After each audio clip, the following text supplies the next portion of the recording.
Assalamu alaikum everybody. This is Sister Crystal X. I'm going to be doing a video today on my homeschool curriculum. As you can see, I have purchased a notebook by Scholastic. It is for the preschool age children. It allows you to plan your days better. One thing I like about this product here is that it talks about what needs to be in a planner. I'm not sure if you can see, but here is the essential terms for preschool teachers. It goes over everything your child should be doing at their ages between 2 and I think maybe 4.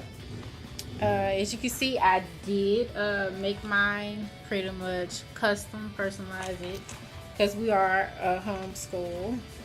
So another thing I liked about this notebook, it tells you how to use it. So it really is basically fill in the blank. It's a fill in the blank curriculum that I really found enjoyable. What also did I like? You know, as homeschooling parents, sometimes we have other people to watch our children. And if you have an already made curriculum, it'll be easier for someone who's watching your child to see what you all doing today and how y'all doing. Okay, what was my favorite part about this book? Oh, this is my favorite part about this curriculum that I purchased, because it goes over the things that you can get for your child, you know, and what age is good for, like from 2, it goes from 2 to 5-year-old. You know, just stuff they can be playing with, plastic things, and what, you know, you should avoid and things like that.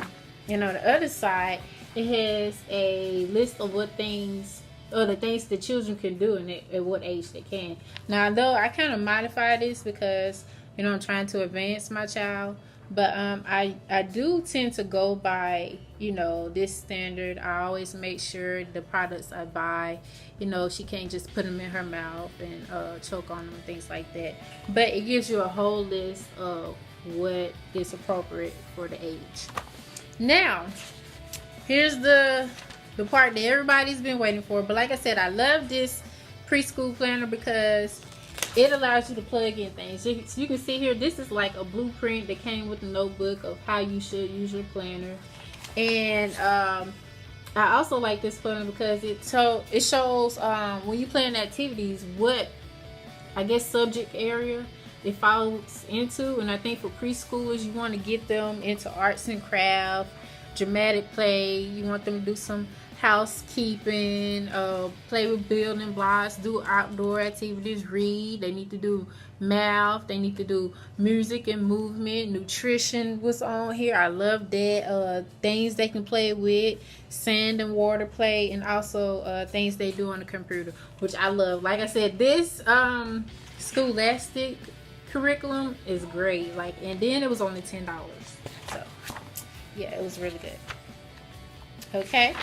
Next is my curriculum for teaching the alphabet. So I'm not sure if you can see it. Please excuse my handwriting, y'all, because this is my personal binder, but I'm just sharing it with you. If you would like a copy of this, just comment below and I will send you a PDF of this. Basically, it's just going to be scanned, but you can look at it and see what you can use. Right here, this is for the alphabets. I start my day off, you know, we get groomed and hygiene out the way, and we do circle time. Like I said, circle time is just a place for your child to sit and work on something independent like puzzles. For the alphabets, when we're covering the ABCs, you know, I let her play with the alphabet puzzle. Then after that, we have our flashcard routine, where we do the ABC cards, which is just showing her the picture, going over upper and lowercase letters. And then we have a phonics flashcard routine where I actually talk about short and long vowels. I think it's important because you know, children gotta learn to spell, and if they can recognize short and long sounds of vowels, it'll help them spell better. After that, we do game time. Now for game time, we're singing and we're dancing some kind of way.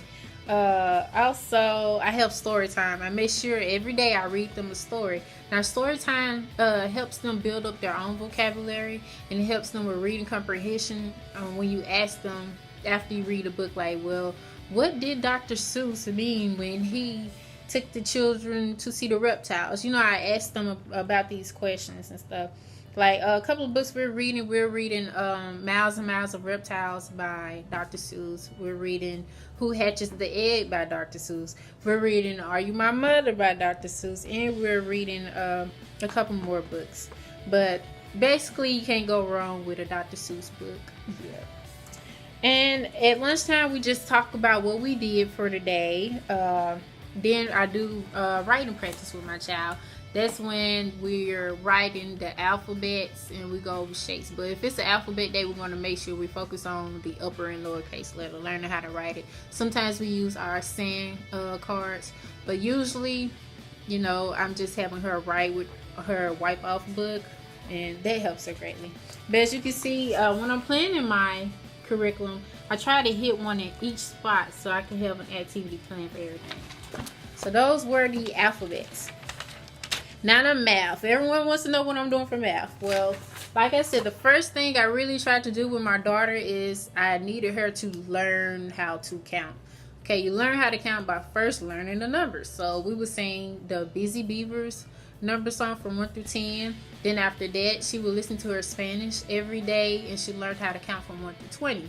So after we learned to count from 1 to 20, that's when I pulled out my deck of 100 count number cards, and I started flashing the cards with her every day, and we went up to 100, and now she can count to 100. So, I mean, as soon as they can count to 10 or at least to 20, they really can begin doing math. So with the numbers, you know, I have a puzzle. Most puzzles go from 1 to 20. So she's been doing a number puzzle from 1 to 20 since she was about 1.5 years old, and that's part of her puzzle time. After that, we play games, and when it's a math day, her games are really things we can do in the abacus. You know, I feel like we're playing what is it called with the ships? I think War. I think that's it. Well, I sit on the other side of the abacus, and you know, I move the bees, and she count them for me, and I ask, well, how many more, you know, when I add this many, or how many less when I add this many, or I take away this many. Okay, and then we keep our story time in place. Now for story time on a math day, we read Dr. Seuss' 10 Apples Up on Top. That's a good book because it goes over number words, like how to spell 1, O-N-E, 2, T-W-O. It goes over number words, and that's good for them to learn how to spell 1, 2, 3, and so forth. Then at lunch we'll talk about what we're eating. We name the things we're eating, and so for on a math day, we even look at the calories on, you know, chips, maybe a bag of chips she eating. I say, oh, how many calories are in here? She can, you know, guess the number. Well, really, she knows the numbers. But she'll say, oh, 50 calories, or, you know, 0 calories, Bomber. You know, and we talk about that. And that's part of our nutrition. We learn about calories and how they give us energy and things like that. Now, for practice, she'll get in her wipe-off book, and she'll trace the numbers 0 through 20. There's a book that she has that she can trace, I think, numbers from 0 through 30. But I haven't found the book where she can trace numbers 0 to 100 just yet. Okay, for playtime, you know, here it is. For playtime on a math day, we're going to do drill. You know, that's where she kind of exercise. We'll play piano, or we'll play chess. Okay. Reading.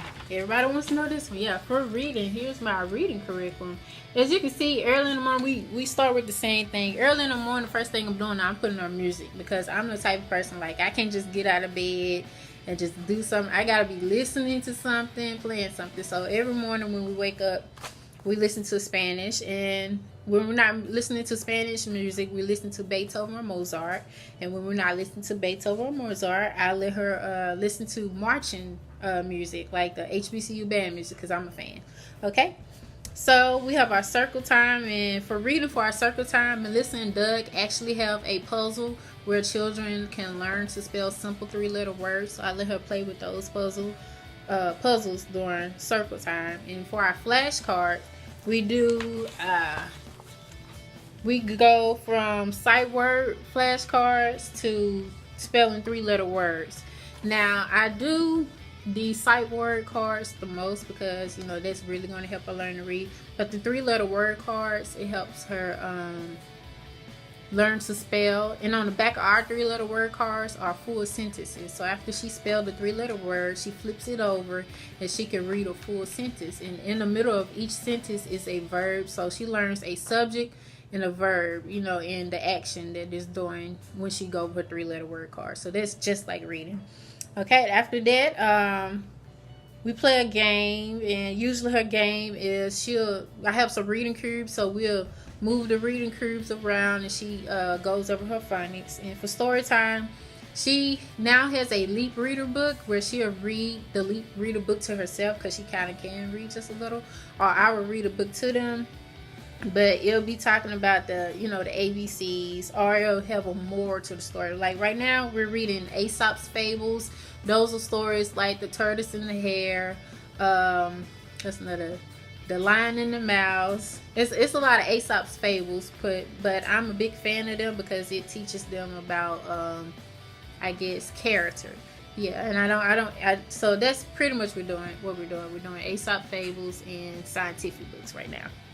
Okay, for lunch, we'll just go over, you know, sight words. I may play, you know, like a DVD or something. Or sometimes I let her watch Barney. Like, Barney is a good TV show to get kids interested in, you know, moving and getting active. Because Barney will make your child stand on top of their head because he's that good. Okay, and after that, we write. And when it's reading day, we write 3-letter words, or we trace 3-letter words. I have a deck of cards where, you know, my daughter is able to spell 3-letter words and trace them with her wipe off markers. Then after that is playtime, piano, chess, TV, iPad. I always supplement my days with maybe an hour or two on ABC Mouse. It's a great program, but I don't overuse it. I don't use it every day. So I do it whenever she gets bored, we'll do ABC Mouse. Or whenever I don't have anything planned for her to do for a lesson, we do ABC Mouse. Hope you found this video to be beneficial. Remember, this is the Scholastic preschool curriculum. As you can see, I got it for $10.99 at my local teacher store. So you can find this relatively cheap. And if you just sit down one evening and think about all the toys you have and everything you want to do with your child, it really would help you plan your day. So I hope you guys find this beneficial. Leave some messages in the comment if you think this will help you, or if you want a copy of my preschool curriculum, just let me know. All right, assalamu alaikum.